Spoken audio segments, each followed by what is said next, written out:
Because I'm a to win in fantasy football, to win Ballsy. in anything in life, you're going to have to take chances.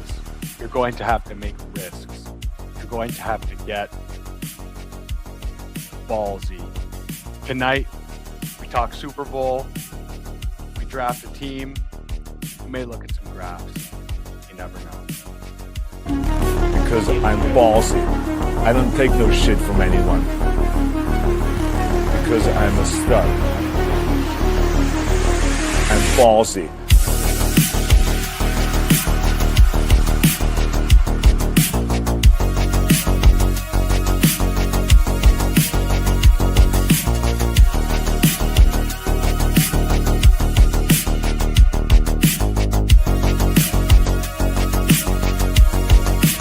Anywhere I want. GM, Candyman, how is your night going, brother? Heyo, what's up, brother? I'll tell you, I'm feeling good. Man, what an exciting Super Bowl we got there, huh? What a shootout. No, it was pretty lame, honestly. Yeah, but it's okay. Honestly, it was kind of hyped to see the Seahawks win. Like Sam Darnold redemption arc. And you know what? The Seahawks, we were talking about it last week. Like, it's just weird. They're just a good organization. So, like, even though we're like, we don't view the Seahawks as like this really good franchise, but they are kind of consistently doing some good stuff. And yeah, I think our predictions rang pretty true from last week as well. So I would say, at least to you know ball for sure. So, It's John Schneider. The general manager of the Seahawks. He's the guy. He's been there since before Russell Wilson era. He brought him through that period, got him to 2 Super Bowls, and then he made the right choice when he traded off Russell Wilson, got a bunch of draft picks, and they drafted very well. There was an Athletic article that I read before the Super Bowl that was just singing the praises of John Schneider, the moves that they've made, the way they got the pick compensation for Russell Wilson. They made Geno Smith work for a while. They drafted good players. They developed good players. Ken Walker, JSN, all the players on the defense, that we saw highlighted last night. The dark side, what they're calling themselves, the defense. But I think, they're a well-run organization. And the one note they also mentioned in the Athletic article that I thought was really interesting, I was talking to my dad about this when we were catching up about the Super Bowl. The Seahawks front office, they do this little like scenario analysis every offseason. So they're probably they're probably starting it soon, but obviously they made the Super Bowl this year. They look at all of the best players in the NFL, and then they play a game. What if that player became available? What if that player is a free agent? If they if they're on the trade block, if there's trade rumors, they can get them. And they do that for the current players. And then as soon as one of those current players becomes something they can get, they already have a series of moves they're willing to make, compensation they're willing to give up, how it would fit into their their dollars, how it would fit into their scheme. So like they've already thought through all of the scenarios. And then when it's like a player becomes a free agent, like a Sam Darnold, or a player is on the trade block like Shaheed, they immediately know, they answer the phone call first and they make the moves first while other people are trying to figure out what's even going on. So that's pretty sharp stuff. They're playing 4D chess out here, which is there you go. That makes sense. That's a sharp organization that you're describing. So yeah, it was interesting.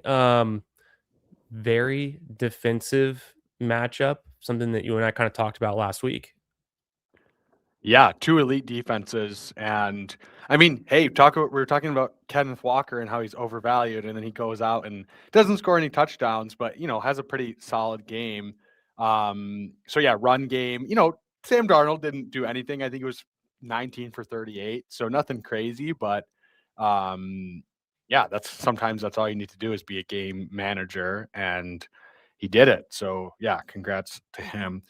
Let's say hi to everyone in the chat really quick. We got Travioli in here, GM, Hartman, hello, Darth Carter, boys.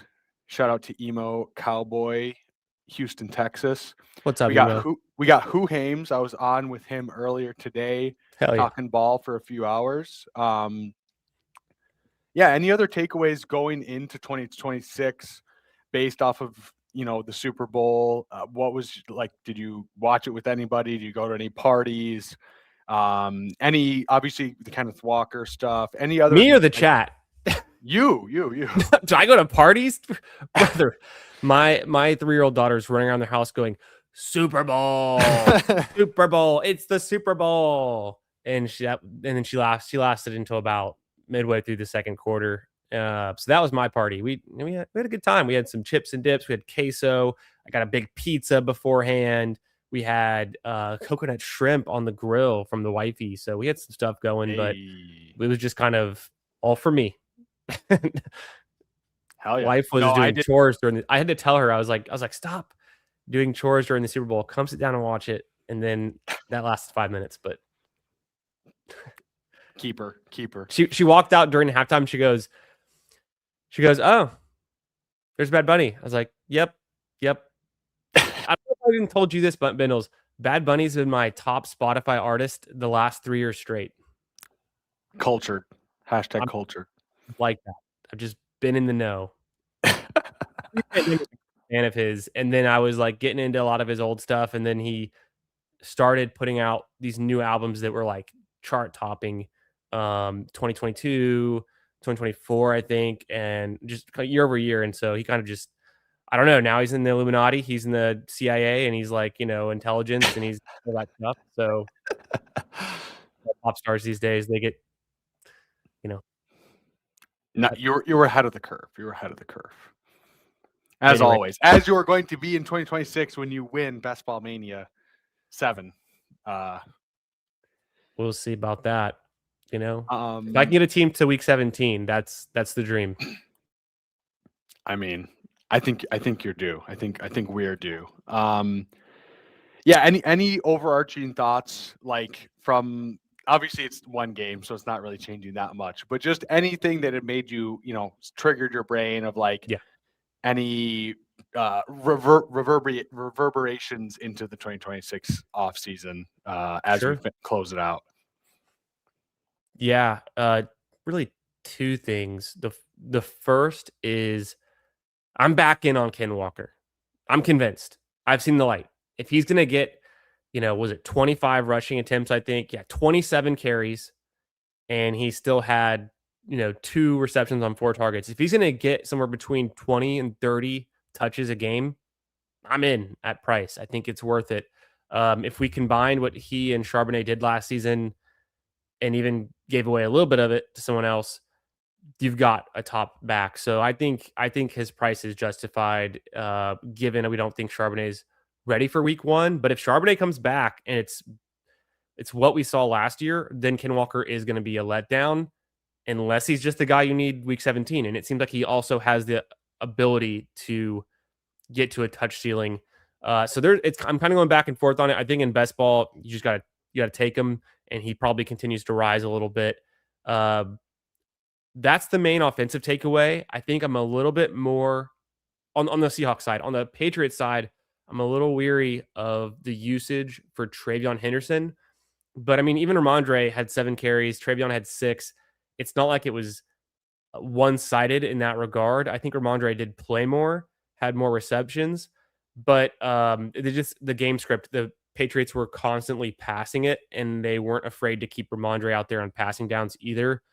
Drake May had like 50 dropbacks or something.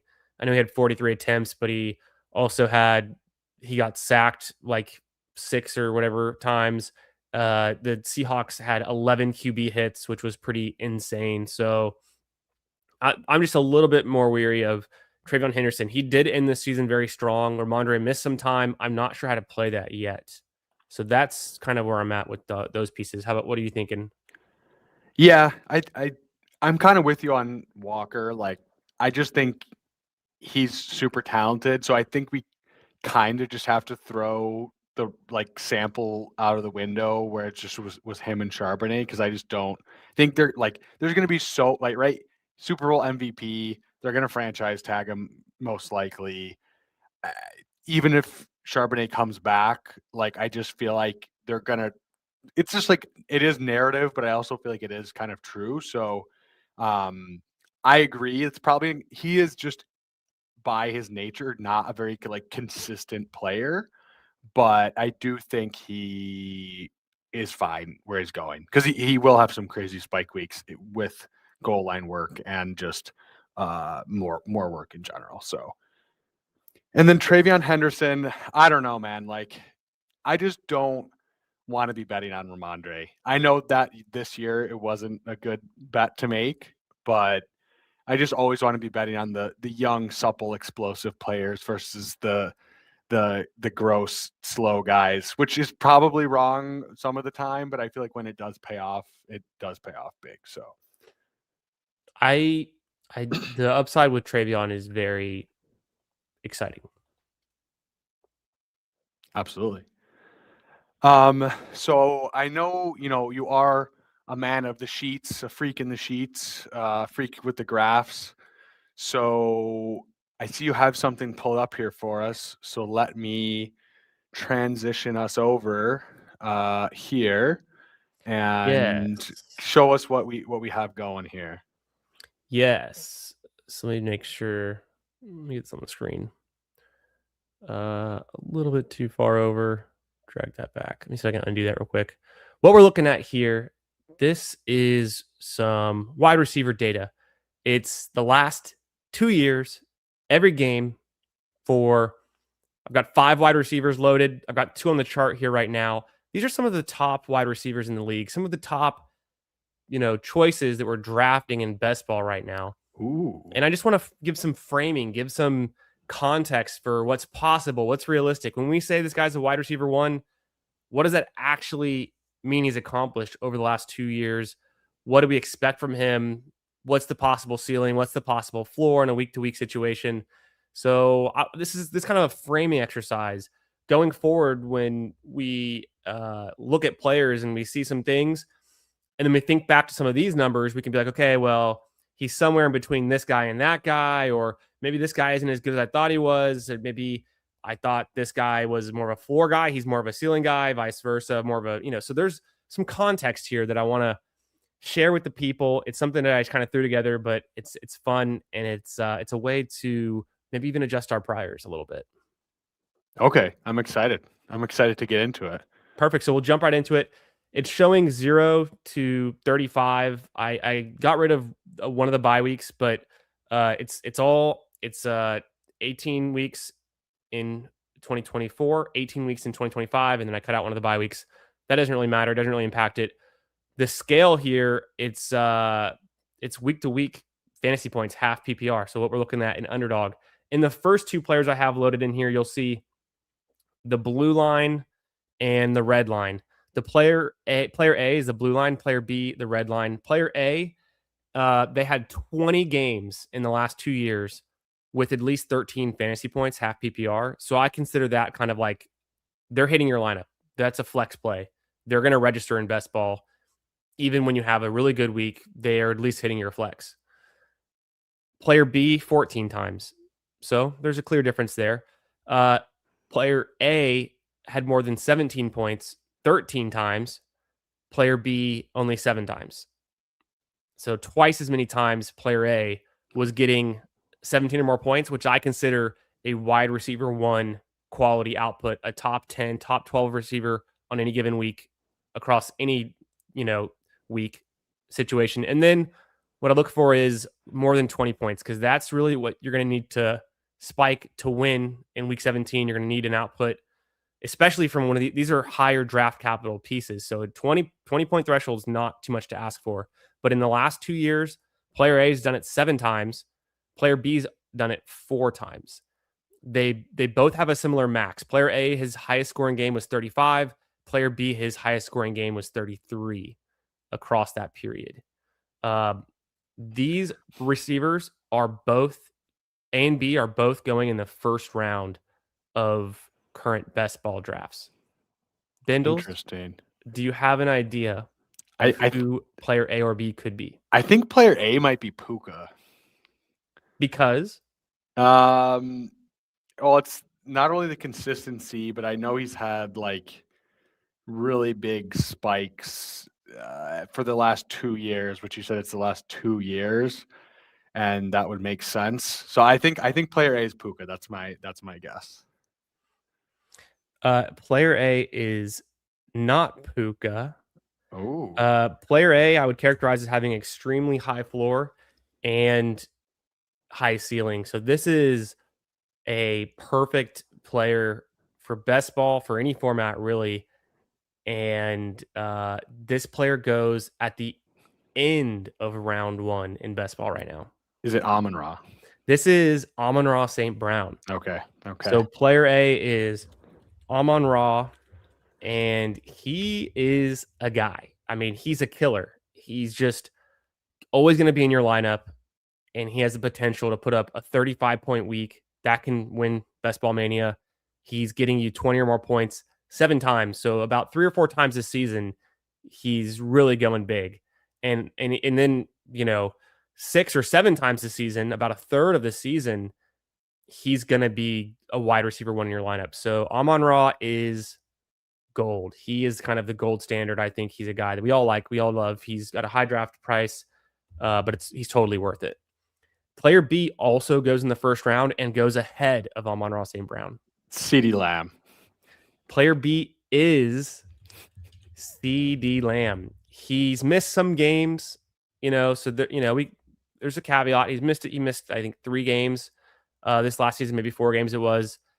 But he's just not really getting to the ceiling as often as Amon-Ra is. And actually, the best ability is availability. So, he's missed some games, but at the same time, you don't get fantasy points for missed games, right? Sure.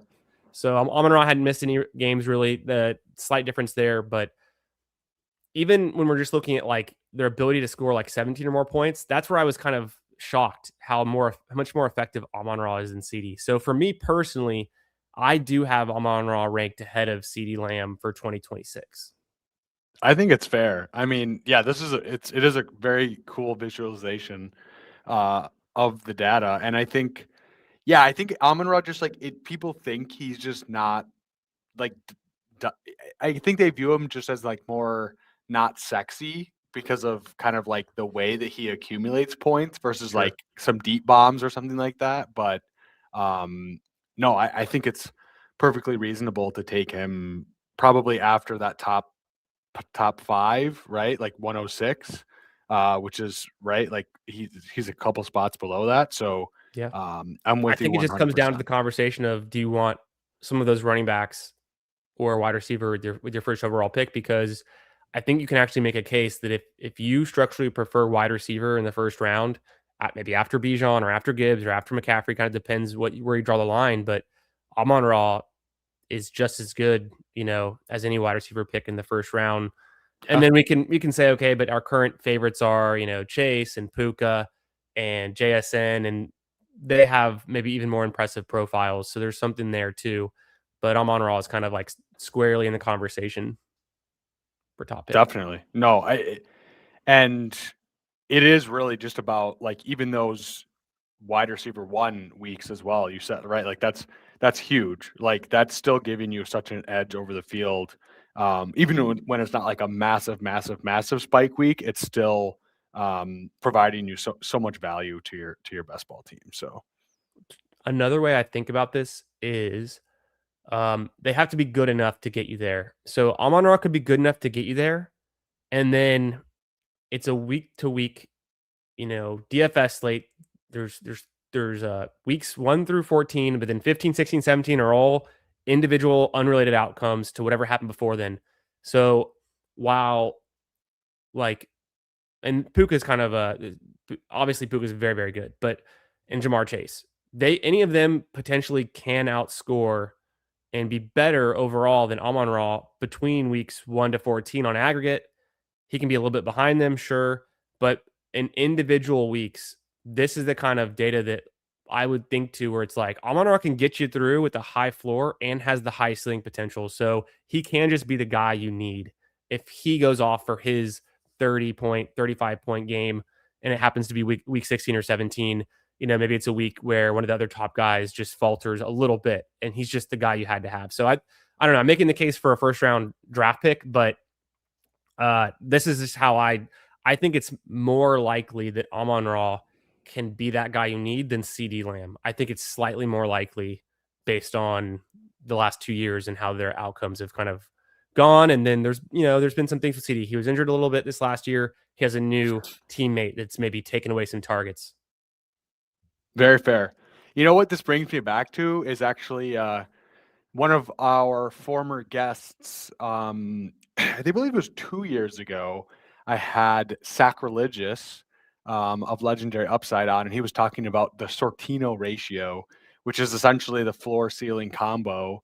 And I think one of the players we were talking about was Amon-Ra, was one of the few ones. Remember David Montgomery was another one that we were talking about, but it's such like right. You get the floor that sneaks you through, and you get the ceiling. Very, very interesting. Very interesting. I like this first one. What I'm going to do now is I'm going to quickly see if I can update my chart, and I'm going to set it up so we can look at some of these other players. It might get too busy, but I can also maybe hide if I remove it. It unfortunately kind of shifts the color, but we can keep it straight. I only want to show like 2 or 3 at a time. It just gets too busy. I will shift the colors down, and then that'll just. We know that we've seen Amon-Ra and CD Lamb. We kind of had that memorized, so we'll keep that in the back of our heads. But and then we've got the stats here, so we kind of remember what they look like. I've got 3 players here. I'll describe them kind of briefly to give you some more context. So, player C, D, and E, they all had between 11 and 16 games in the last 2 seasons where they were getting you 13 fantasy points or hitting your flex. They had between 7 and 9 games where they were getting you 17 fantasy points. And then more than 20 fantasy points over the last 2 entire seasons. Player C had 7, right up there with the same ceiling that Amon-Ra was kind of showing. But the caveat is his max was only about 24. So he had 7 games more than 20, but none of them are greater than 24. That's kind of a interesting kind of limit that he's somehow hitting compared to Amon-Ra, who can go above and beyond, 10 points above that. Player D only had 5 games of more than 20 points, and his highest was about 30. So that's respectable, kind of near the other 2 guys that we first talked about, Amon-Ra and CD Lamb. Player E only had 3 games above 20, and one of them was kind of in that same range of Amon-Ra and CD Lamb. Player C goes after round 2. Wait, can I guess player C? Yes. Is it T. Higgins? It is not T. Higgins. Fuck.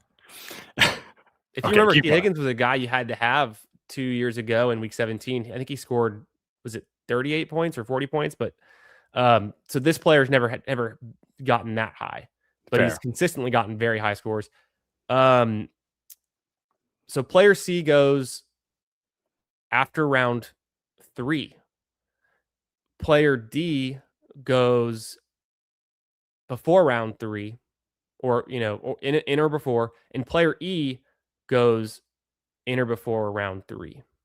I'd say before round 3 is fair. Wait, sorry, say the last 2 again. Yeah. Player C, he's like going after round 3. Okay. The other 2 players are going at least before round 3. So there's kind of a gap. Player C is kind of a early mid pick wide receiver. These 2 are, I'll give you a tip. They're kind of like second round guys.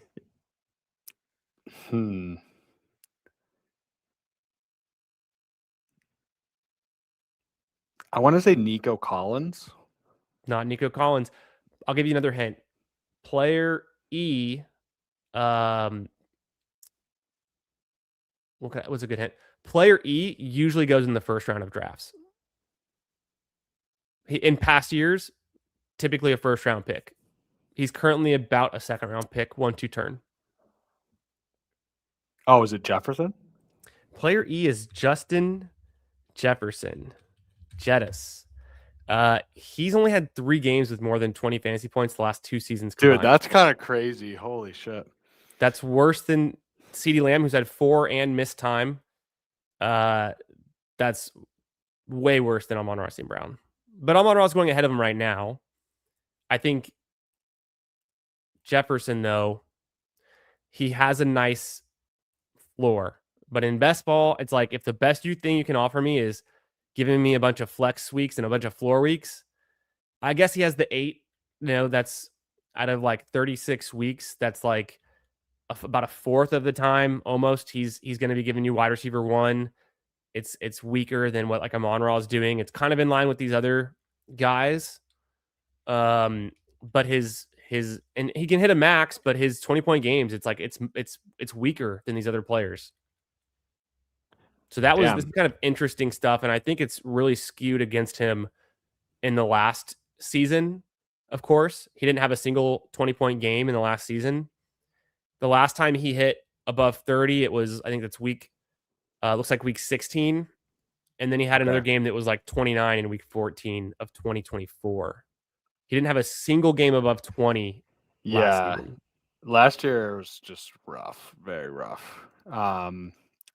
Interesting. Okay, so player C and D. So I'll give you another hint.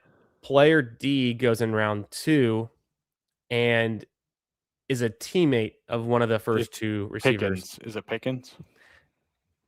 It is Pickens. This is George Pickens. And so if we look at George Pickens in the red, he wasn't that impressive 2 years ago on the Steelers. He had 1 20-point game. Kind of, he missed a couple games. Not so impressive. Everything about Pickens that's impressive is him on the Cowboys. He had 1, 2, 3, 4, 5 games above 20 points. Oh, there they are. And they all happened in the last season. So he also had a 29-point game. Like, Pickens obviously was more impressive than Justin Jefferson last year. Still gets drafted after him. And I don't think anyone's going to argue for Pickens over Justin Jefferson, but I will. I'm there. Yeah, I mean, quarterback situation is just so important. It's kind of crazy to think about. Okay, player C. Player C typically goes in the 4th round. He's drafted near guys like Devontae Adams. He plays on the same team as one of these other players. Really? Yep. Is it JMO? This is JMO. Wow. JMO is the lowest ADP player on this grouping. I'm tiering these things. Obviously, Amon-Ra averages more points per game, and obviously Amon-Ra has a much higher ceiling that he's showed us. But JMO is, he's been getting better and better year over year. Each year he's been in the NFL. He's had 14 games, more than Pickens, and just as many as CeeDee Lamb, with at least hitting your flex over the last 2 seasons. He's had 9 games with 17 or more points. That's better than every wide receiver here except for Amon-Ra St. Brown. Better than Justin Jefferson. Better than CD. And then he's getting your lineup with 20 or more points 7 times, tied with Amon-Ra. Sure, Justin Jefferson can get to 31 points. Maybe JMO can only get to 20, 23, 24. But the environment matters a lot. Justin Jefferson didn't have any 20-point games last season. JMO had, we can count him. He's in blue. He had 1, 2, 3 20-point games, and they all came in the second half of the season. Laporta was out during that time for most of it. So there's some contingencies here, things that I've been trying to add context to it. But, that's still pretty impressive, yeah. Jameson Williams, some people are saying they wouldn't draft him in the 4th round. I'm saying I'll draft him in the 3rd round. I think it's fair. The data proves out. I would be interested to see like a T. Higgins in this, and like maybe like an AJ Brown, like Nico. Like it'd be interesting. Obviously, it gets a little messy with all of these, but just even if we got whatever, just saw the chart to the right, just because I feel like, yes, it does kind of show you like perception plays so much into how we view these players versus which I think also we could talk about Dynasty as well, because I think sometimes the name value holds so much value versus the actual data. So very, very, very interesting. Great thought experiment. My argument here, I'm just arguing for environment. I think we see in the yellow line here, as soon as Justin Jefferson gets matched up with poor quarterback play, he's plummeting his second half of this. So this is 2024 and 2025. There's a huge difference there.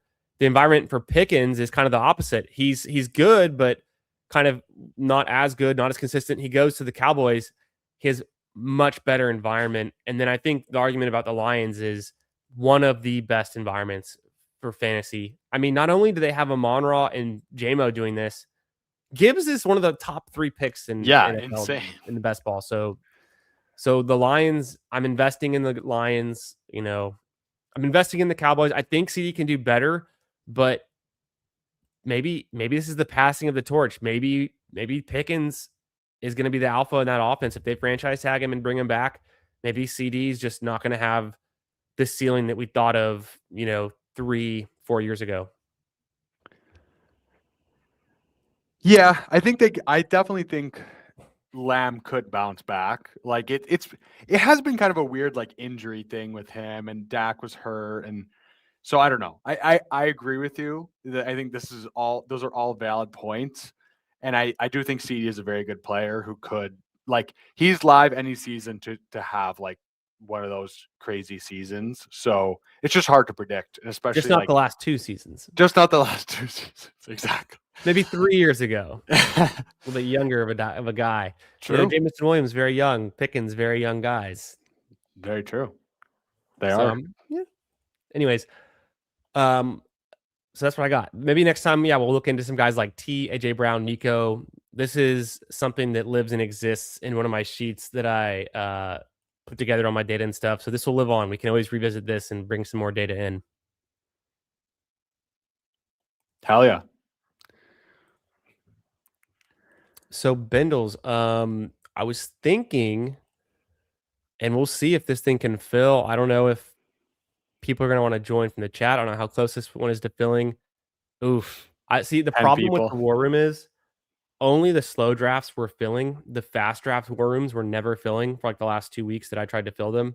Sure. So I've got 3 out of my 4 War Rooms as slow drafts that are ongoing right now. And this one, we added one person from the chat, most likely. We're at 9. I say we give it a minute to see if it gets any higher than waiting on 5 or 6. If it doesn't get any higher than that, then I think we just go to a big board. Yeah, that's fine. I can tweet it out. I mean, you never know. You never know. Somebody might want to jump in to a War Room. We can send it out to the Discord as well.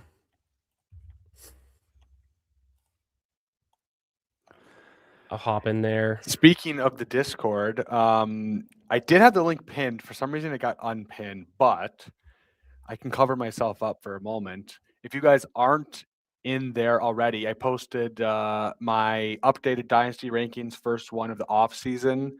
I'll kind of be doing it in batches every few weeks, just so that it's all at once, so that it's easier to track. But yeah, we're at 86 members, so getting close to triple digits there. If you guys are not already in there, we're still working our way through the kinks here in early February, but we are going to be doing some more segments, asking questions from the Discord, incorporating it more, and getting kind of more exclusive content that will only be living in the Discord as well. So be sure to hop in there, use the QR code here, and I will repost the link shortly in the chat. Waiting on 8. I did just post it in a Discord or 2.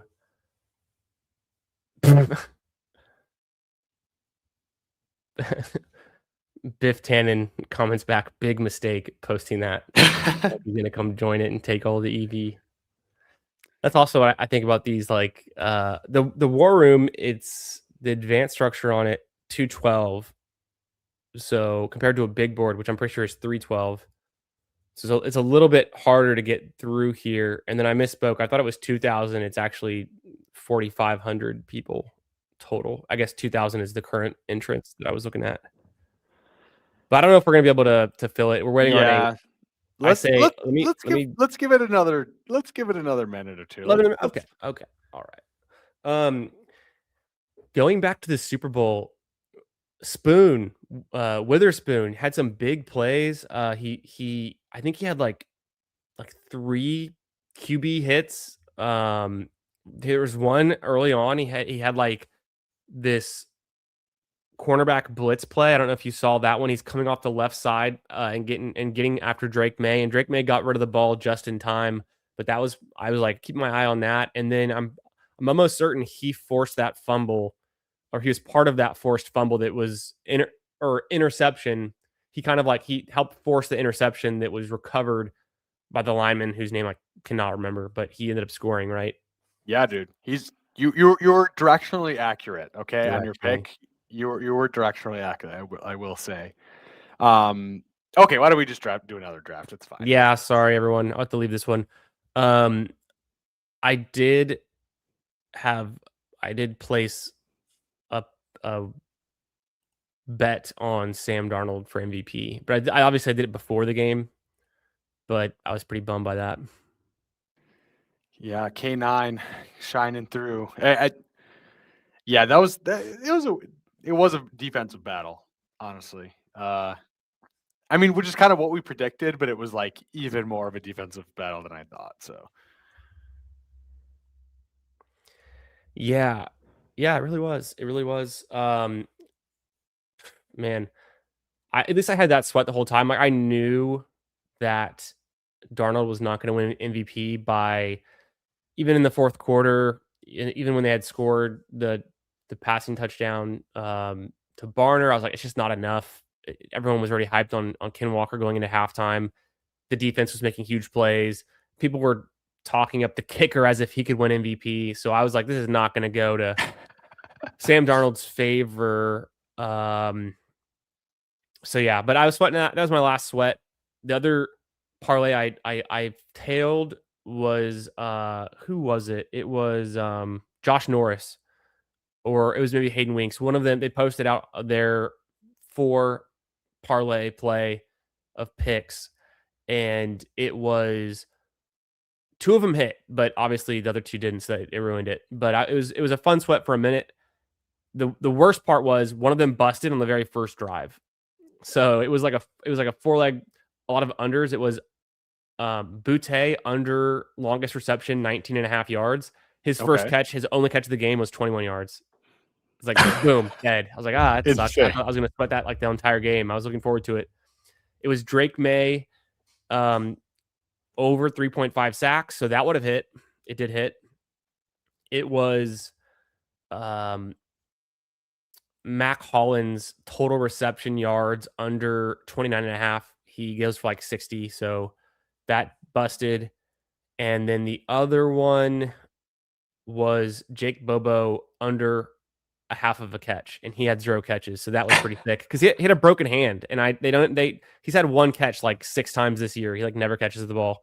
So even though he had the touchdown last game, the game before the Super Bowl. So I felt pretty good about those. And then of course the Boutte one in the very first drive breaks it. And then Mac Hollins would have broke it later on. But I was like, dang, I was really looking forward to sweating the sacks the whole game. Sure. And the Bobo catch. And neither one of those mattered. And they're the only ones that did hit. But sad. That's okay. You can't all go your way. All right. There we go. You want to go Chase here? Or you want to go we take JSN? Chase. I could make a case for JSN. I think Chase is just the obvious pick when he falls to us in the 5th overall. What do you think? 100%. Yeah, I'm with you. We got in the perfect room. Apparently, Texas Fox 82 is not listening to our first segment of the show. Not a viewer. He takes CeeDee Lamb ahead of Jamar Chase. What a fish move. Yeah, I mean, dude, Burrow's been hurt, and he's still absolutely the guy. So I don't know. How do you feel about Amon-Ra versus JSN? Like, I kind of I don't know. Like, I kind of feel like Amon-Ra, the environment is just so good and so stable. JSN is obviously the hot thing right now after this year, but I don't know. I kind of feel like Kubiak leaving is kind of important, and I don't know. I don't want to be fading JSN for sure, but I'm not going how to do be you feel fading about that? JSN. We do the thing every year where the wide receiver that you need or the running back that you need gets, even if they would have been a first round pick already, they like stay like in a hyper like Like a bubble of just like they won't move back. Yeah. yeah. Like, so when Jamar Chase is the guy you need, he goes 101. The years he's not the guy you need, he still goes in the top 4 picks. I think JSN is gonna kind of be stuck to the front, and even years where he's not necessarily he was a baller last year. He wasn't necessarily the guy you needed though. He just had such a high consistent floor, I think is what it was. I wonder though, I do wonder with a Sam Darnold quarterback in his kind of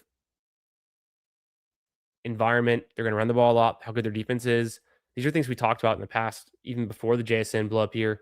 There's going to be some kind of artificial limit on JSN because of the lack of passing attempts, dropbacks, and passing yards that Sam Darnold's going to get to. Even if JSN has like a 40% target share or something crazy, there's still going to be a little bit of a limit there because I just don't see them being a super high volume passing attack. And then how good this defense should be, even going forward, it's like they're not going to need to outscore their opponents very often.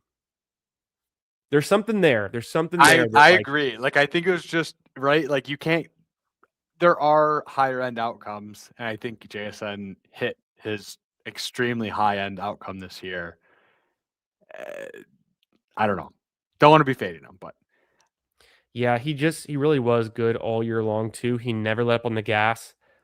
It was like him and Puka were just super consistent, super high floor, super high ceiling. So they're like polar opposites too. With Puka, I'm starting to get like character concern type of vibe versus, not that he's doing anything wrong. He's just a little bit immature and young, but JSN seems like the most locked in guy you've ever met. 100%. Although well, that's okay. I think we go London here. Any other thoughts? Pickens. I'm good for Pickens too. If we want to, we were talking up Pickens. I think London's a great pick. I think he's been falling a bunch. His ADP is 18.5 now. He's fallen over the last week. Yeah, but let's take it. No, London. I think London could be a 1-2 turn guy. I think he's in the same tier for me as like Neighbors. I actually have London and Pickens both ahead of Jefferson. Yeah, I was gonna say when you were talking about that before, I was gonna say Jefferson Neighbors just seems like I want Neighbors. You want Neighbors? I want Neighbors over Jefferson. I think Neighbors. I mean, obviously he's injured, but we expect him to be back week 1. Maybe a slight dip, but I think Neighbors is that young guy. You're still waiting for his best season. We saw what he could do his rookie year. We haven't had the letdown with like we had to with Brian Thomas that like isn't, or like Lad McConkey. And Lad McConkey didn't like, not even that big of a letdown, but I think he was a little bit. We were overdrafting him a little bit last season. London is, I think London, he missed some games, right? But he can be very effective. The Falcons, there is a question mark there on how good that environment is, but Bijan's going 101, so it can't be that bad of an environment. I don't think it's that bad. It can't be that bad. There's enough to hold it together. I don't know. Neighbors, I'm with you. I think. Are you scared of the injury or just the environment? It's more so the environment. I just don't trust the back coaching. On the clock. Ken Walker, I have moved him up in my ranks ahead of Josh Jacobs and Bucky Irving. I'm good with it. Yeah, if you want to get our first, I think structurally it makes sense just to get a running back before too long. Sure. I have started a bunch of teams with 3 wide receivers or even 3 running backs, and it just doesn't feel great because you're forced into making picks in rounds like 6 and maybe even 5 to fit to balance out where you can't take advantage of like a faller or you can't. So I just want to kind of stay a little bit fluid, and I think double wide receiver, 2 really strong, could be the number 1 and number 2 wide receiver for next season kind of deal given certain situations, certain outcomes. And then Ken Walker, we were just talking him up. I did worry about, like, are we buying the peak on Ken Walker? But the more I think about it, it's like, I guess it comes down to your confidence in Charbonnet being ready for week 1 or being ready at any point in the season. Yeah. I think week 1 is a stretch. I know the ACLs, like, every year it's like 6 months, 7 months, and guys are just back. But I don't want to be banking on that. And I also think the narrative street, like, there is something to it. Like, you just won Super Bowl MVP. I think that does play some sort of a role. I know it's not an end all be all thing, but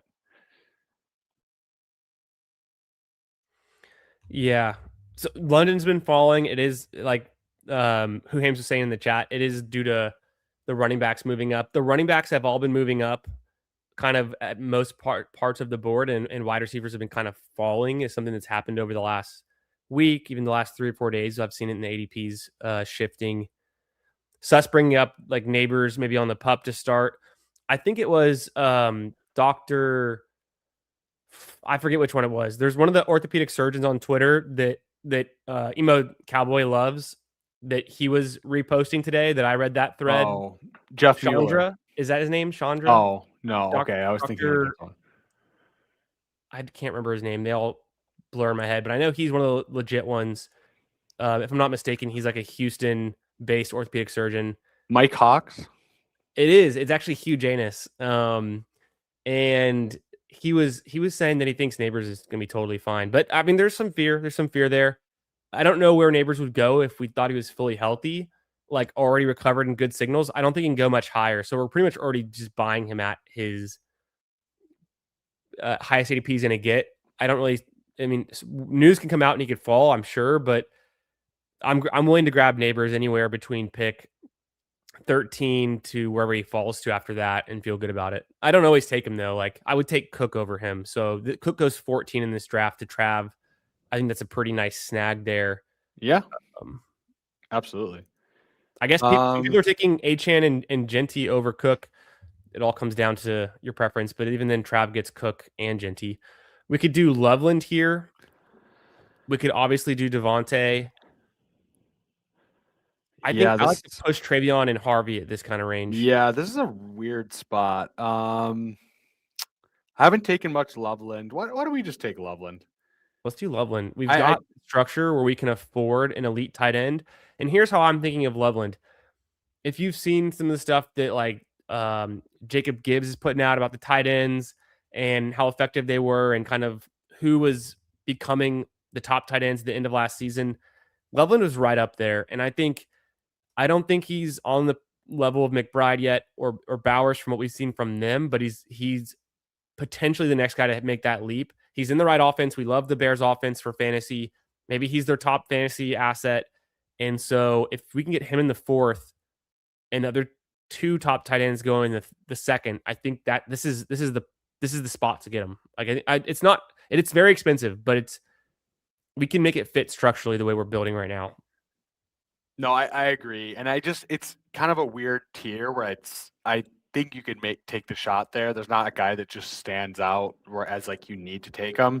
Maybe you could make the case for elite quarterback over elite tight end. But I'm with you. I'm coming around on it for sure.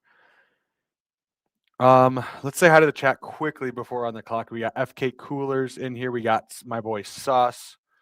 We got TD Mr. Mufasa. We got who else? We got Off the Schneid. Shout out to Alberta. Hey, I am dating a woman from Alberta, so shout out to Off the Schneid. Might have to come visit him up there. We're back on the clock. All of the running backs that I possibly want are gone. I think we pivot to wide receiver. Do you have any strong preferences here? No. Watson. Let's go Burden. Okay, I'm open to it. And we have Loveland, so now we have obviously we're gonna try to get Caleb. I think we don't have to get him. He is expensive. Like he's been going. I'll look at our next pick. Right, he's been going in that range. Yeah, he kind of goes in that range. We might want to do it because of our double stack, or we just say we take the skill position players, we benefit from that environment, good QB play, but we don't pay up for QB. We still get a later QB, and we're able to fill out more flex spots here, like running back or even another wide receiver. Yeah, I think Because it we took the elite depends. tight end. Yeah, I think it depends on who is available here for us. If Right. we feel like there's a guy where we just feel like it's a really good pick, it's a good value, or if someone falls to us. But I don't know. The Caleb price does seem a little bit inflated, probably because of this exact reason of trying to stack them up. But I don't think it's the worst thing ever. It's just hard with like Jaden Daniels, Hurts, those two in particular, even Burrow. I just feel like are just better. Like I'd rather have those guys, but Yeah, that's where it's tough, right? Because if we look at the QBs, so May's been falling a little bit. Like this is kind of the range he was going in already, right around here, Jaden Daniels. But I wouldn't be surprised to see him continue to fall. I mean, he was falling before the Super Bowl. Then he was rising. I think you and James talked about this earlier today. Partially artificially rising because people were drafting him at the 101 for like 2 or 3 days. He goes here at the 12 spot at pick 60. I prefer Jalen Hurts to Drake May. I think I want some exposure to all of the quarterbacks, but I think in a vacuum, it's like May or Hurts, and I just see Hurts for fantasy. Like he's just been the rushing is just really gives good. him such a floor and ceiling. Yeah, It's just the rushing touchdowns are just so hard for anyone else to even get close to, except for Josh Allen. Yeah, no, it's very Or very Trevor cool. Lawrence in 2025. For some reason, he got like 9 rushing touchdowns. He's a big boy. Hurts goes. I was definitely influencing the pick there. Okay, if Caleb's there, do we take him or do we push him? Does anyone on the left side of us? I mean, two of these teams already have quarterbacks, and the other ones don't have any Bears, but they might not. This guy is Swift. They might not give a shit though. They might just take him. I guess you could backstack him. I kind of feel like we push it, but let's see what else. Burrow's still there, and Adunze just went. If we go running back, it's like for me, it's Jalen Warren. Yeah, and it's getting late on running backs. We could probably push Jalen Warren though and get lucky. Wide receivers: Metcalf, Parker Washington, Michael Wilson. Who do you like? Caleb? Let's go Warren. Let's go Warren. I think the only reason I want to take Warren there is because if we push Warren and he doesn't come back, we're getting into like a rough spot at running back. Yeah, we're kind of forced into taking running backs like a little bit like in the middle or rounds. But honestly, with Huhames earlier, I did a draft and we got it was like Chuba, Demont. I forget if there was another guy, but like it ended up feeling, I think we had CMC and then we just pushed it to like round 8 or 9 and it ended up playing out okay where I felt like we covered it off, but it's a bit of a gamble. Yeah. Look, two of these teams have quarterbacks. If they took another quarterback, I'd be somewhat surprised given Josh Allen and Lamar Jackson. And these are badged up guys. So like, I don't know that they're going to go quarterback here. I feel like they shouldn't. Yeah. If both of these drafters who are also badged up take a quarterback, we just kind of got a bad draw. Yeah. But either one of Burrow or Caleb coming back to us perfectly stacks like what we're looking for with Jamar Chase. And so Burrow goes, what have you got like to get Burrow with Chase? Like, of course, Prescott goes. So we pushed Caleb and we were rewarded nicely. Yeah, there you go. It's I feel like that's the way to play it, man. Like I don't know. I'm so likely to push quarterbacks, which is probably a hole in my game, but I don't know. I feel like that's I don't know. I guess Burrow would have been fine there as well. I'm personally I lean pushing it and building out a stronger structural team and then missing the quarterback and you can still fix it later versus like if we took Caleb first, let's just assume Warren goes where Tootin went and then somebody else takes Tootin or we don't want Tootin. Like even Tootin I don't think is as good of a pick in this range as Warren. Warren is absolutely definitely the guy for the Steelers. Maybe they're changing, coach. Maybe they're changing quarterback. Does Aaron Rodgers come back? Gainwell's gone. Gainwell I don't know how to phrase this without giving it away. One of these players had 74 receptions. One of these players had 73 receptions. The two players are Khalil Shakir and Kenneth Gainwell. Which one had which?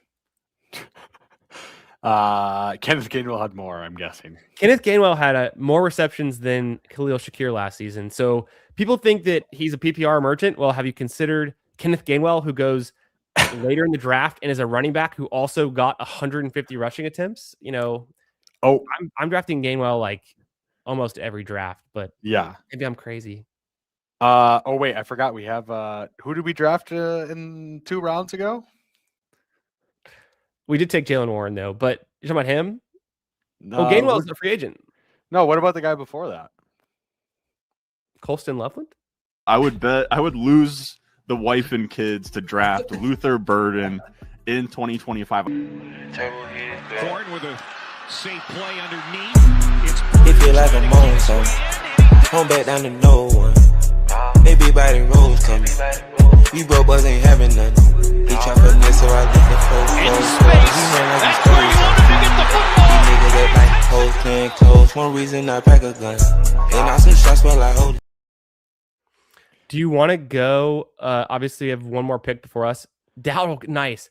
So Pollard always gets a lot of touches. I think Chuba's fine, right? Like I'm not afraid of that. Should we triple stack and go DJ Moore and just go? Yeah, let's go DJ Moore first. And just go. The Bears are the team you need, and we've got them stacked up to the gills like you couldn't believe it. Yeah, and then I like Pollard. I like Chuba. And if DJ Moore goes somewhere else, if they end up trading him, like this is a great value. I think he's a splashy player. Yeah, dude, we were talking about this last time. Like, I feel like with the effort and everything, DJ Moore is just, and there's just sexier guys around him in Chicago. But like realistically, DJ Moore is either on a good offense with the Bears with Ben Johnson, or he's on a different team and he's like at worst, the number 2? Like this is really low price for him. Like and I'm not even a DJ Moore guy. So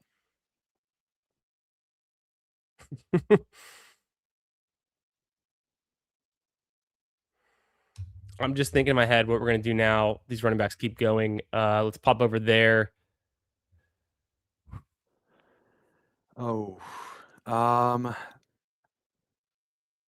Emmett Johnson, JCM, Demont.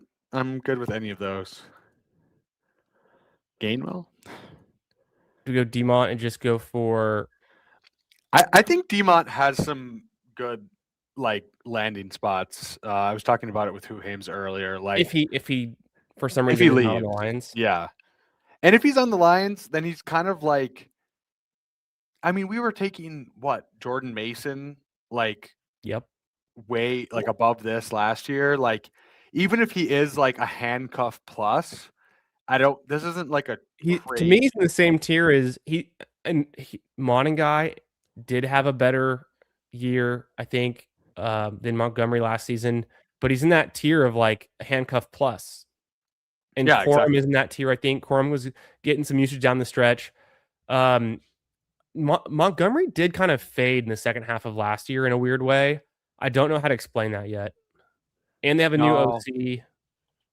I don't either, but like Pollard at 96 or 98 to me is so much better of a pick than Montgomery at 101, but it's just like what we have available to us.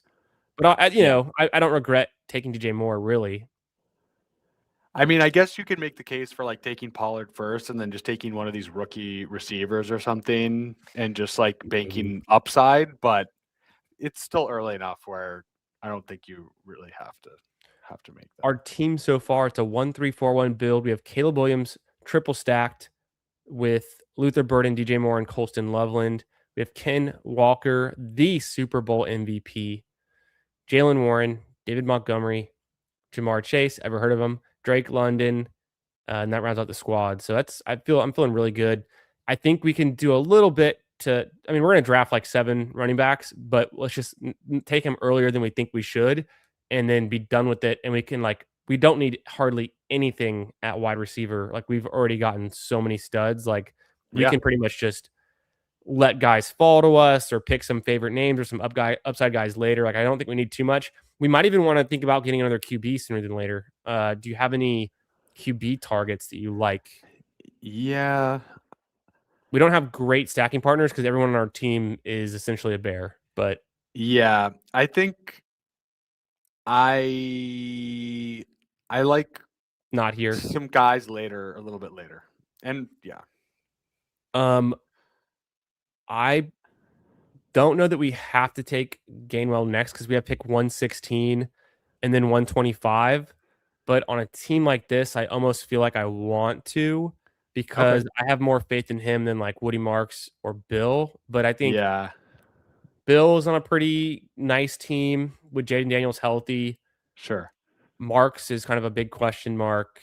We've seen Texans rookies have good rookie seasons and then get completely replaced. Even though Dameon Pierce was on a different regime, different coach, different coordinator, I feel like that's like a thing though, is they just replace guys pretty quickly. I think I'm more live to go Emmett Johnson or JCM rather than Marks or Gainwell, especially with Gainwell's ADP farther down. But it's flip a coin between any of them. So if you want to go, JCM? Yeah, I still or Gainwell. Go Gainwell. Okay, sorry, I don't know. I can tell you want your boy. It's okay. I'm gonna get Gainwell. I think he's a smash, and I don't know where he's gonna go, but I'm gonna have him on a bunch of teams. Anytime you can handcuff Jalen Warren with Kenneth Gainwell, you just have to. And if he goes back there, I mean, honestly, great environment for him. Gain very well. I think I said I had 150 attempts rushing. 115 is what I meant. Yeah, slightly off there by about a factor of 50%. 73 receptions is kind of wild. Okay, was Khalil Shakir then is 72, or did I just lie to your face? No, it's 72. So I was off by 1. Okay. I was directionally accurate. Close enough. Also, look at these guys. They keep taking these wide receivers that, to me, like I love Jaden Reed. I love Coker. I don't know why they're a 10th round pick. I think it's fine if you need a wide receiver in this range. Yeah. What's the difference between some of those guys and guys like, bro, Jerry Jeudy? Yeah, and that's what I'm saying. Like there's guys who Godwin's a pretty nice pick here. Godwin, I think, could bounce back. Wandale, I think, is a great pick here. 140 targets each of the last 2 seasons. Like, come on. Wandale is a great pick. So we have Bill or Emmett Johnson. I'm open to how do you feel? I don't mind Tracy. Any of those top 3, I'm good with it. I don't know enough about Emmett Johnson. You think he's better than Emmett Bill? Johnson? Yeah, I'm pretty in on Johnson. Yeah. Nebraska guy. That's right. Had some pretty crazy numbers. I think he's pretty will be probably day 3, but could sneak into day 2. I think it's a fun shot here, especially with the other guys we have. I don't know that I've seen Emmett Johnson mocked to getting drafted in round 2, but a lot of these mocks they're super early, and a lot of them don't even go to round 2. I think round 2 would not be the likeliest thing. It'd probably be more. I think I saw 3. I think I saw a top 50 player list, and he was like in there though, but I guess maybe he wasn't, because that would have been 50 players like the middle of round 2. Maybe he wasn't in there. Who am I thinking? Honestly, it depends on the year, obviously, and what's going on. So like some of these running backs, Scatterbo was around 4, right? There's a lot of guys. If it's round 3, round 4, and I think Emma Johnson's a good player. This is the range we were getting Scatterbo last year. You get him at 115 or 125 in some drafts. This is that range. Damn, I can never remember to get Casey Concepcion in my drafts. Yes. Yeah, we do have to make a note of that for sure. Yeah. I want him on more teams, and I keep forgetting to get him. I'm very bullish on him. I watched him play enough. I watched enough A&M games. The dude is just the way I describe him is he's like a joystick. He's like you're playing Madden and you're just like a savage at it, and you could just spin out, you can juke people, you just make the right cuts and break ankles and get away from the defenders. He's like that guy. He's like the yak. Like anytime he has the ball, it's like, oh, is he about to score? Oh, he's gonna score. Like he's gone. Like he doesn't have to be the fastest guy. And people are overselling how small he is. Maybe they're lying, but his college page, like his official stuff, is that he's 5'10" or 5'11" and 190. So what if he's actually 5'10" and 180? Like that's like It's fine. Doesn't matter. In today's NFL, it's perfectly fine. Yeah. perfectly fine. I mean, he's no Bindles, he's no Candyman, but He's no Candyman. He's not 6'4".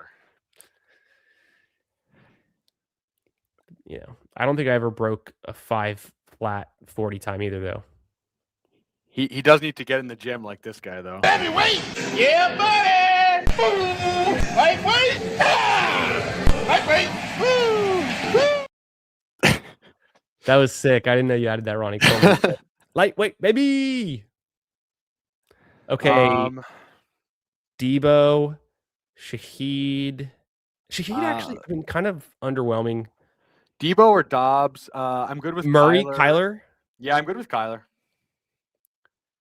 And then you said Dobbs. I think I like Dobbs. He's a free agent. Dobbs is a free agent. Yeah, I was gonna say. I know Dobbs is not bad. It's also just like a weird. Green Bay is always so weird with so many receivers. He was doesn't he have more touchdowns than Garrett Wilson in the same amount of years? Dude, he's a touchdown merchant. Yeah. I was talking about Kyler. Kyler's, I think he's just a good. I heard you talking about him earlier today. Small win. I mean, dude, yeah, he doesn't have to be, but like just small win. Like I find it hard to believe that he can't be like name 3 teams that need a quarterback. That's not the Jets. You name one. I'll name one. Then you name Minnesota, Miami, Steelers. Yeah, there you go. And if he's in Minnesota, holy smokes! I don't think he will be, but if he's in Miami, why not? That's not bad either. And then if he's on the Steelers, that's could be even I wouldn't say the best. Minnesota would definitely be better, but it's just weird that I don't know that we'll get to that, right? I don't know, but you're not wrong. I just feel like at the end of the day, there's a lot worse quarterbacks than Kyler Murray. I'm sorry, there are. Okay, let's see. What do we want? Wide receiver, running backs. There's no one here that really stands out to me. I would say we push running back. We've made a good stand with 5 of them. Yeah. If I'm good with either of those two. Dobbs, Pat Bryant, McMillan. I don't mind McMillan either. He might come back around. Do you want to go Dobbs? He's the Let's ADP. go Dobbs. Yeah, I kind of feel like if he's with the Packers, he's still a fine pick at this range, and maybe he does somehow luck box into like some good landing spot. So sure. I don't think you're losing at ADP with Dobbs. And like he is a guy that he could conceivably score 3 touchdowns and be the guy you need. Like I know everyone says that. Anyone could be the guy you need, but we've seen Dobbs have some pretty big games. What was the deal with Troy Franklin kind of cooling off in the second half of the season? I mean, he still had a great year from where he's like 100 targets, 65 recs, over 700 yards, 6 touchdowns, almost 150 fantasy points. Like that's respectable. And he had a spike weeks early on, but was it just Pat Bryant outplaying him down the stretch, or Pat Bryant didn't even really hit the box score, that often really. So it was really late in the season when Pat Bryant was coming on a little bit, but I mean, you talk about good environments. I think the Broncos, right, are pretty. Their defense kind of limits them at a certain point, but I think Franklin's he's fine enough. Sutton could fall off conceivably. Sure. So. Sutton's been pretty consistent, pretty good. Yeah. I'm still drafting Sutton this year, but you're right. Okay. Like it's there's going to be some changes eventually, and you just never know when it's coming. With the guys who are over 30, the wide receivers. I guess the one guy I would have, McMillan was pretty damn good, even coming off a broken neck, and then you have the chance that if Evans moves on and it's him, Igbuka, and very older Godwin who's been chronically injured, I think McMillan. I wasn't a McMillan guy last year. It's a good but price. Yeah, I think it's the neck was scary. He's back. He's young. That's real ballsy, coming back from a neck injury and putting up some solid fantasy points. What if Kyler goes to the Falcons? Says Sus. I mean, that would be pretty fun. Maybe not for Drake London, but We have Drake London on this team. That's what I was kind of getting at. But no, I know. I'm joking. I'm joking. I queued some guys. We don't need these guys if we don't want them. But I'm just throwing out. We're at 164. There's a couple wide receivers that I think are Tyreek Hill's there. Is this a spot for Tyreek? No, definitely not. Do we take another Henry? I don't know. I think he's a good pick. I don't know. Like, do we feel like we need a running back more? What is the position? I feel like position. This is like Mitchell. I think I was gonna say Henry. Oh damn. It is way past ADP. I should have just done it because that was actually Mitchell ahead of ADP, but fuck it, whatever. I feel like Tucker or Rashad White I like as well. I was more just thinking like positional allocation wise because we have Loveland. I think you can kind of just take two guys at the very end of the draft to pair with him. So then at that point, I think wide receiver is fine. I was just more. Damn, we should have gone Hunter Henry or just gone Sean Tucker. Yeah, it's okay. It's okay. At this, because I'm not really too focused on individual names though. Like the draft capital at this point, it's flat, right? So it's just like these are all $1 auction bids. It's a flat tier. It's whatever makes sense in the context. We don't know where Kyler's going to go, so it's hard to stack him. Do we just end up taking another quarterback before it gets too late? Penix was the obvious pick, and that's probably why I scrambled so much. I was kind of looking for Penix. Yeah. And then he was gone, fair. and I didn't even realize because I had moved on to this screen. That's okay. Yeah, are there any running backs here that are even remotely interesting? Would you want to go Barner or Theo or any of these RBs? Sampson, Singleton? Who do you like? Brian Robinson? No, let's go Franklin or let's go Barner. You want to go Barner for tight end? Yeah, I would say we already have 7 wide receivers. We might not even take another one. Damn. How did that happen? I swear you switched that. I always get that. Am I tripping? I'm tripping too. I think it might have froze on us for a second because I definitely switched it, and I looked down and I was like, we have 6. Why did I say 7? Oh, because we drafted Troy Franklin. Well, this draft has gone off the rails. We did not land the plane. In rounds 14 and 15, we crashed and burned after our perfect start. But that's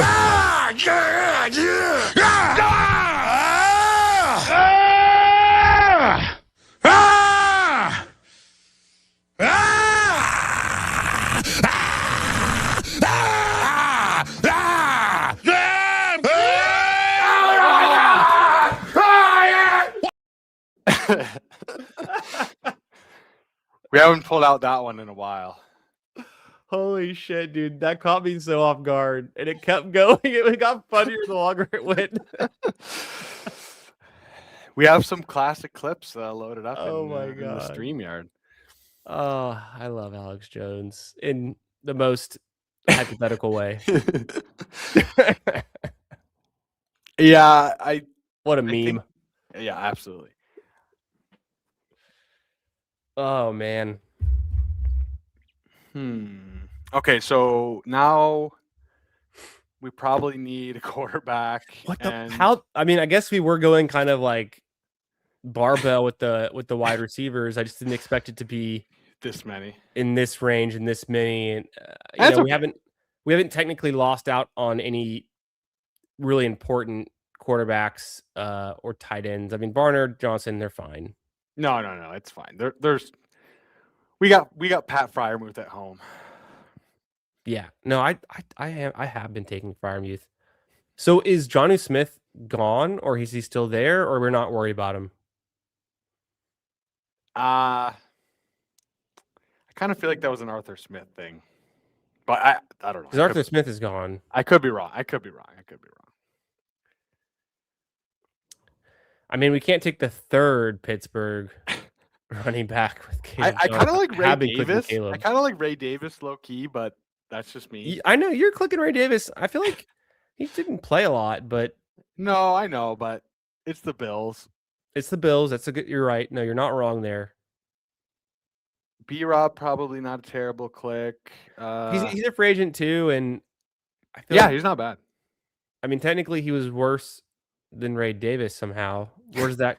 2 touchdowns to what do you have? 0? Yeah, 2 touchdowns to 0. That makes a big difference. So What about what other quarterbacks and stuff? are yeah, we should probably available? hammer quarterback. We Shadir. took Brissett, which I was kind of hoping we might be able to get. Yeah. And so for me in this range, we're on the clock. It's like, do we go with McCarthy, Shador, or Ty Simpson? I've been doing Ty Simpson later. Mm, Do you want to go running back first? Or yeah, let's quarterback go first? running back first. Or do you want to go Dalton Schultz here? Yeah, let's go. We can go Schultz. Just a healthy Dalton Schultz pick. Or Njoku. I like Njoku better. Oh. Well, maybe he's our tight end 3. Or do we need a tight end 3? Can we just stop with Colson Loveland?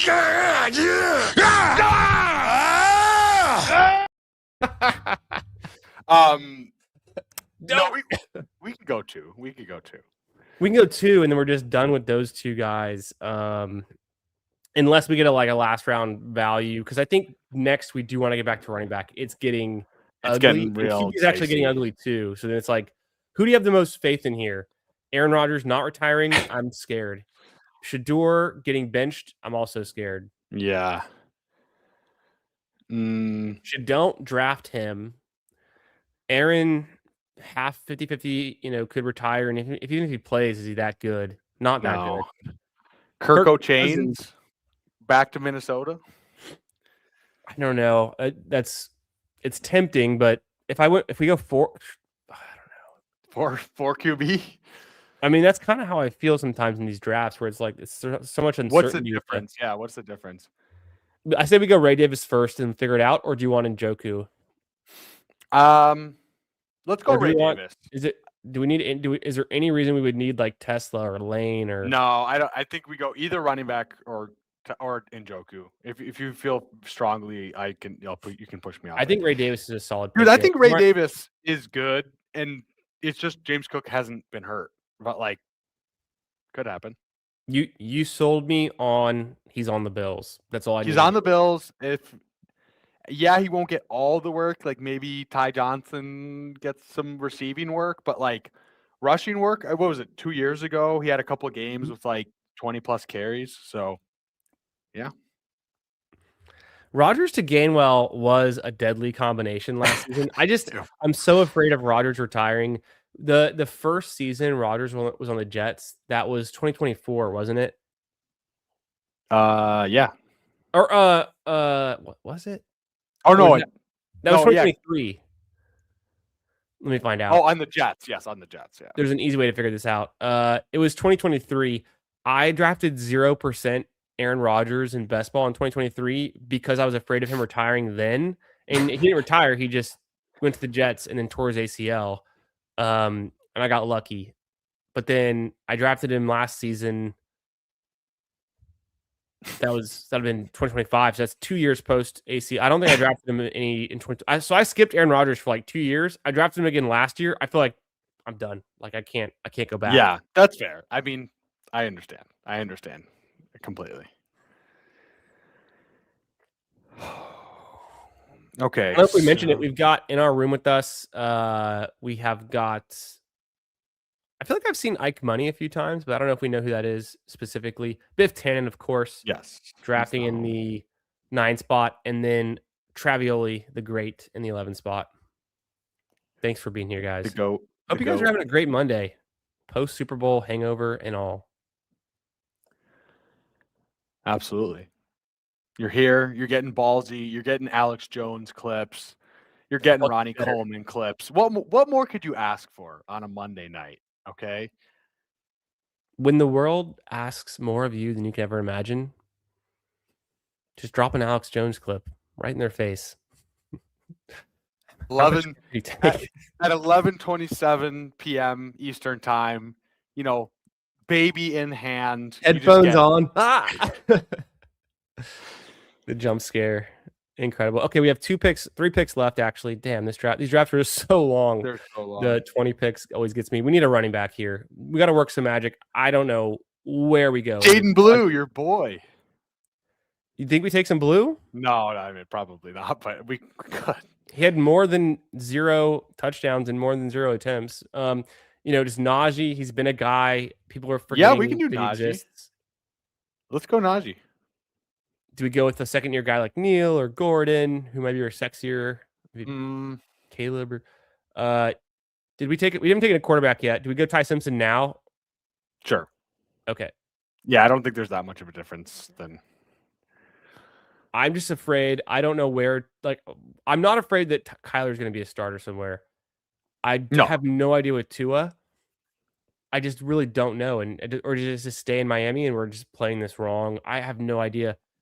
Ty Simpson. Yo, what's up, Jalapeno Jenkins? Ty Simpson, I am almost certain he will be a Jet. And maybe that's bad.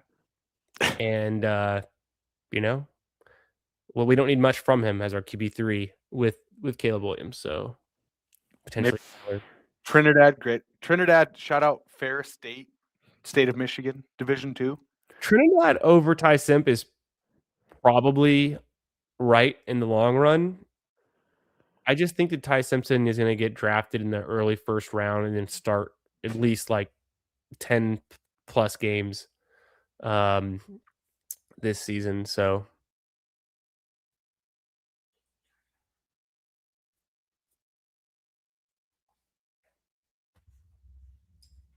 I don't know. I've been drafting. Yeah. Sorry, I thought I was muted. I said let's after this pick, let's get this dynasty question. Okay, Najee goes, son of a bitch. Tight end. Who do you like? Stowers, Okonkwo, Stowers, Stowers, whatever it could be. Some rookie upside. I think that's sorry, I'm just ripping clips. Apparently Stowers is good. I don't really know that much about him, but apparently he's good. So I was looking the other direction and I just saw a flash over here and some music playing. I was like, do you have a Stowers clip? Eli Stowers? No, I don't. I'll say it both ways so everyone in the chat can hear it the right way and the wrong way. Yeah. So sorry, Ty Simpson. You were speaking. No, Ty Simpson. Every year there's rookie quarterbacks going in the last round of our best ball drafts, and they always surprise to the upside every single time. Shuck, years ago, Stroud, even Levis got some run, but they get on the field. Drake May got pushed farther than we expected. This last year, Dart was starting almost immediately, it felt like. So Ty Simpson, what do I need to know about him? He's a rookie in the last rounds. Am I pattern matching? Maybe, but that's just structurally it just makes sense. And if he's going to start some games, even if he's on the Jets, maybe the Jets get better. Yeah, no, it's fair. I know I've heard he's a bit of a project, is what I've heard. He only started 1 year at Alabama. He has 1 year of college starting, so he has the least reps of anyone compared to Shuck, who had 6 years in college, a shit ton of reps, and then even Dart was a multi-year starter. Yeah. But Ty Simpson, I mean, it's whatever. Maybe we don't need him to hit our lineup, but to cover bye weeks or something. Yep. Same thing with Stowers. I'm thinking here, it's we might not have even needed that third tight end. In 18 rounds, we probably go with 2 QBs, 2 tight ends on a build like this, or just take one less running back and keep the third QB for some safety. Here, though, I think there's no reason for us to take any of these other receivers, right? We're pretty much set on getting one more last running back that is fun. Yes, I agree. Is Chris Rodriguez fun? He's a free agent, right? I believe so. He did some interesting things. I mean, 100 carries last season. He's not the 6 worst. touchdowns. Yeah. Oh, Roman Hemby is a name that I've clicked occasionally. I don't think we have a rookie. Oh, we have Emmett Johnson. We don't have to go too deep on the rookies. We don't want to like Yeah. completely. I don't mind Neil or Gordon. So with Neil, I'm almost certain they're gonna. I honestly do believe they go Love. So then it's Okay. like Love. How effective can Neil be behind Love?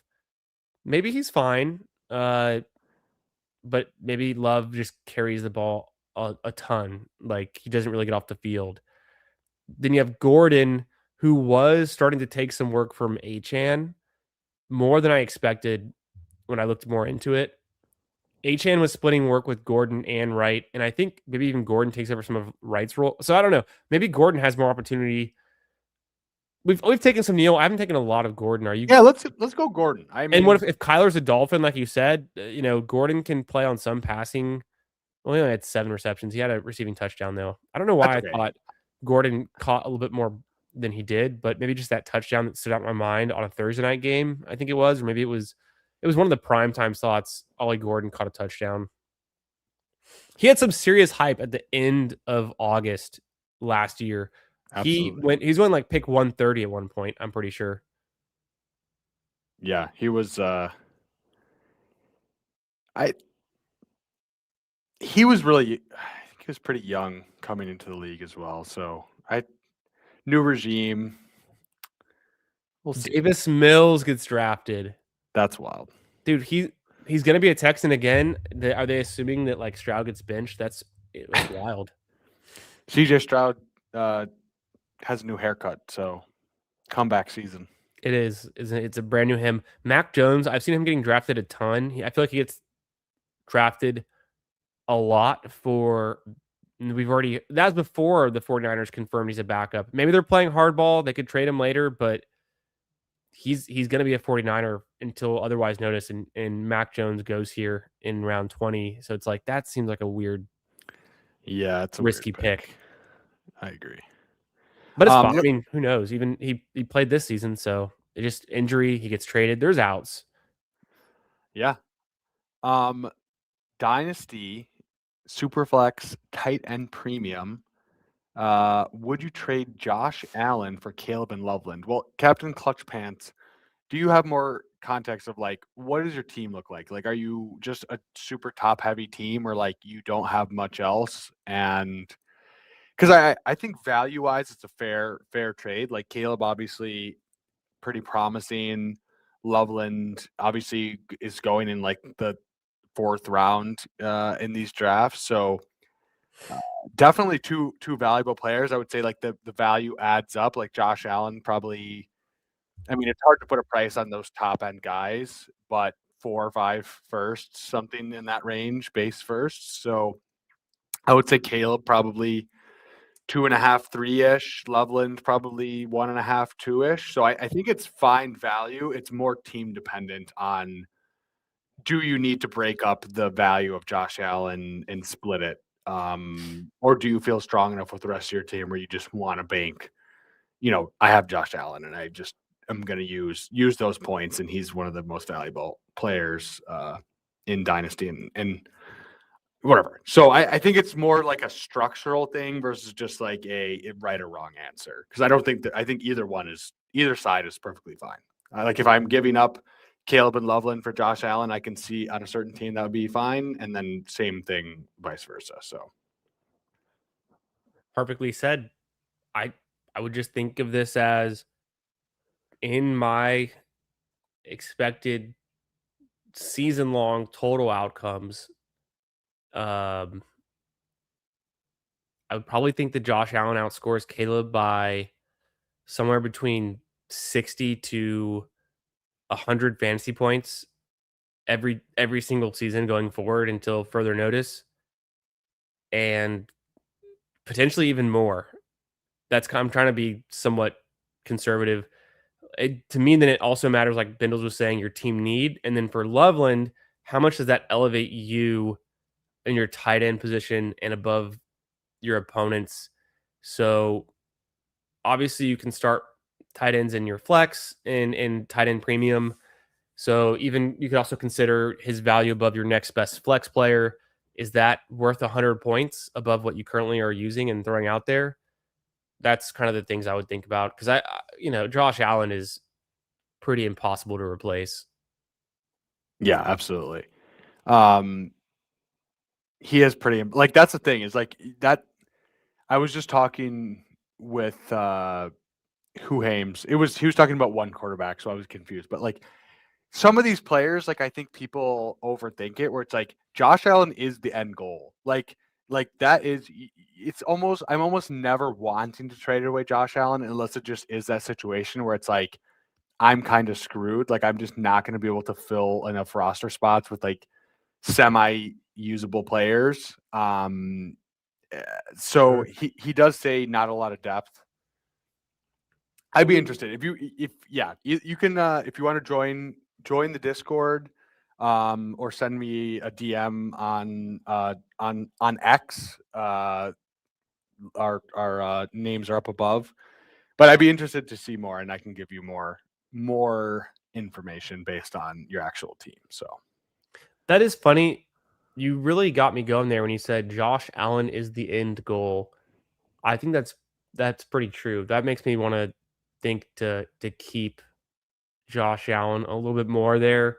Sometimes we're trying to be, one step ahead, but when I look at the names here, even with Puka, there is risk. As soon as Stafford retires, new QB, there's risk, there's change. Josh Allen is the engine of his own fantasy outcome. Like he doesn't need anyone. He literally has no receivers to throw to right now. It's just him and James Cook, and they're doing the best they can. So it can only get better. Yeah, and it's like, yeah, he's right. He's him, Lamar, Drake May, whoever you want to put up there. But like they're the highest valued players and they're highest scoring players. So it's just like to trade that away, you really need to like blow me away. And like, okay, yeah, Caleb, right? Like maybe he hasn't. What does Caleb realistically have to do to like be even a top 6 scoring quarterback, right? Like not even in the Josh Allen, Lamar, Drake May range, but like even top 6, it's a lot of things have to go right. Colston Loveland, we're both in on him. We just took him in this last draft, but like for him to like really be a separator versus a Trey McBride versus a Bowers, or like even get close to that, like a lot of things have to go right. Josh Allen, you're like, okay, unless he gets injured, he's pretty much the most valuable player or one of the top most valuable players. So, yeah, if you guys want full rankings, like I said, join the Discord. I will flash up the QR code, and you can find it in the bio as well. But we'll get back to the draft and review our draft. But thank you for the question, for sure. Oh. Very nice. Do you want to do a quick recap of this team we just drafted, brother? Absolutely. It's all you. So quarterback, we have Zesty Caleb, we have Short King Kyler Murray, and we have guy who's not going to start the whole year, Ty Simpson. We have Kenneth Walker, Jalen Warren. Wait, who? Kenneth Walker? Super Bowl MVP. Super Bowl MVP, bald king. Jalen Warren worse than Kenneth Gainwell, but that's okay. We handcuffed. We got Kenneth Gainwell as well. David Montgomery going to be the starting running back for, I have no idea, some bad team. Emmett Johnson is the GOAT, so glad we got him at least. You don't need Josh Allen. You have Ray Davis, okay? When James Cook goes down in week 2, Ray Davis, league winner, okay? Shout out PPR Tyler, the original Ray Davis stan. And then Ollie Gordon, the RB4 on Miami. What gets better than that? I thought you were going to say Olive Garden for a second there. I've never heard him called that before, but that's his new nickname. Unlimited bread. Olive Garden. Unlimited motion. Jamar Chase, Drizzy Drake, London. Shout out the 6. Luther Burden. I already played the clip. I was going to play it again, but it's fine. DJ Moore,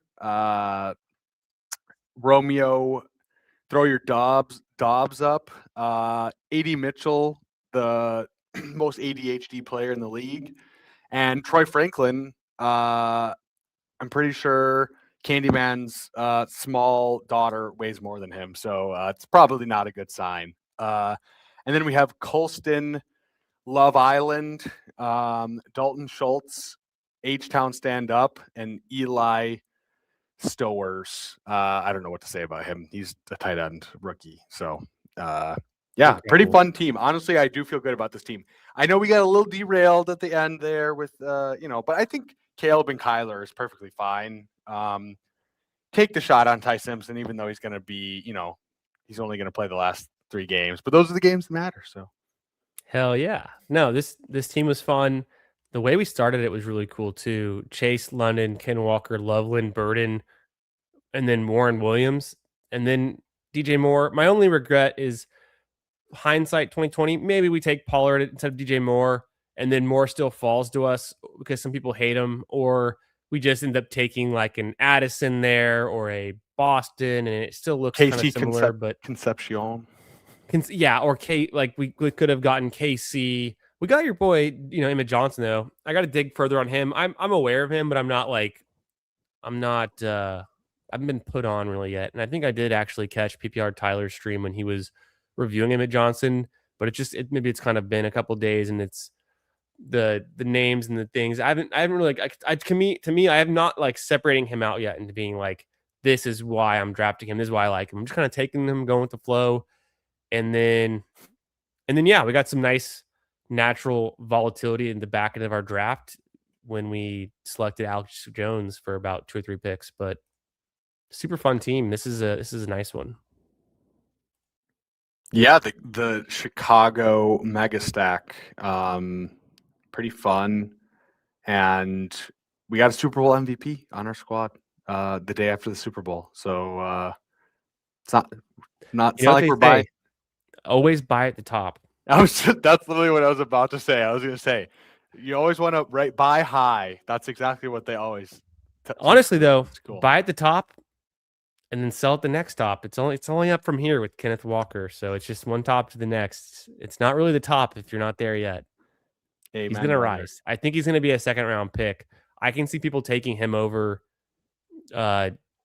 Some people hate Chase Brown. I like Chase Brown. I see people taking him over Chase Brown or even Breece Hall. We saw him go ahead of Bucky and Jacobs here, although it was our fault. But I can see him creeping into the 2nd round, and it wouldn't be that weird. Definitely. No, I can see it. The hype is very real. Let's get rid of this here.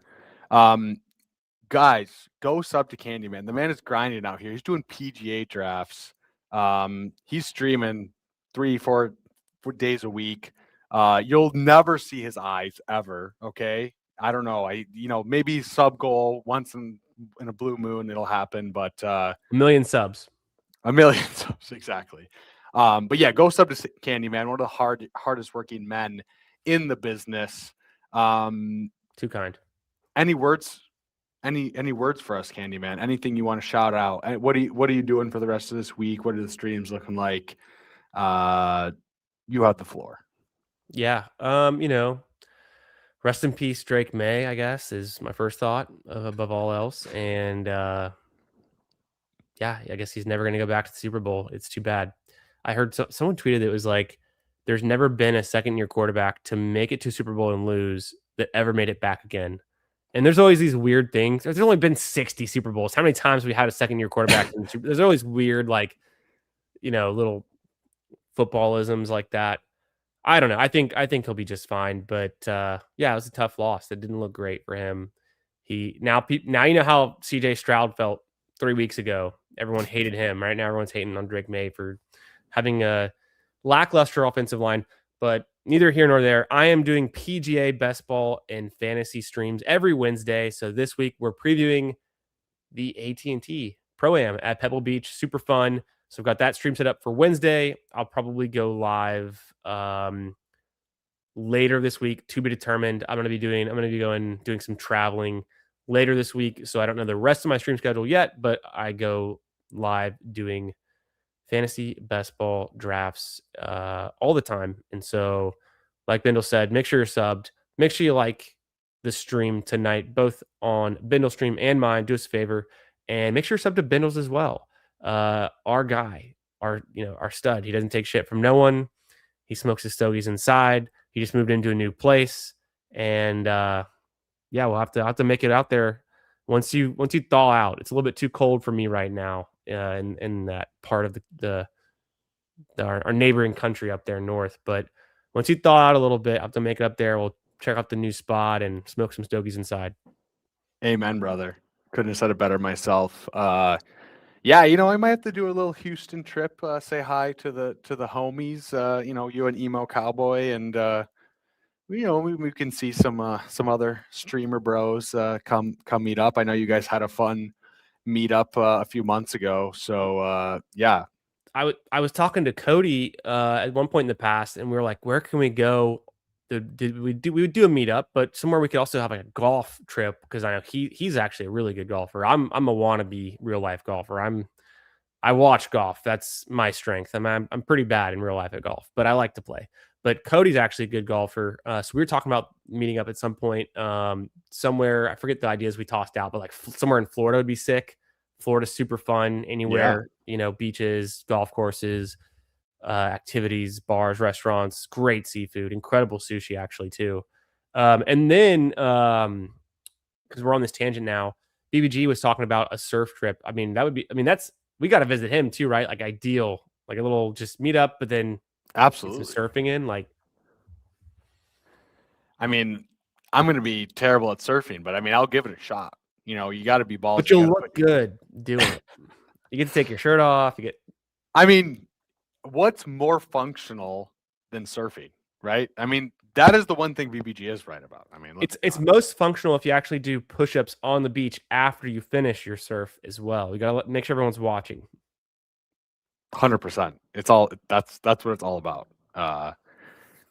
We got to get BBG to try to do that. Now that I think about it, we have to bully. I've been telling him we're gonna do it as soon as it gets warm. It's already warm there, but as soon as some time goes by, we'll plan something out. And I think we're gonna do a little surf. That's on the short list. We're gonna travel the whole country and outside of the country. I've got my passport ready, so I'll make it up to Canada. Amen, brother. Well, thank you guys so much for tuning in. Go like over on Candyman's channel. Go come like on my channel. Thank you guys so much for tuning in. And go join the Discord link is down below. I will pop up the QR code as I put the intro out, but hope you guys have an absolutely glorious rest of your week. Stay warm if you're in the north. If you're in Candyman's country, you guys are, turn on the AC. You're sweating. But have a great night, and we will see you guys next week.